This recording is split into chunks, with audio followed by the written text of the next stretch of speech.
Navigate to the Portfolio Analysis page for the current portfolio you would like to rebalance.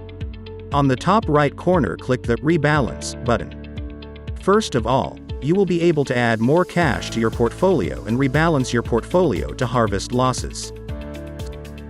Selecting Harvest Losses manually will take you to the tax harvesting page, where you will be able to choose the desired positions in order to harvest those losses.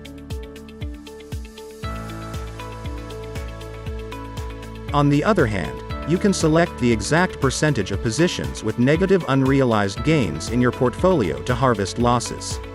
If you select 50%, it will tick half of your losses.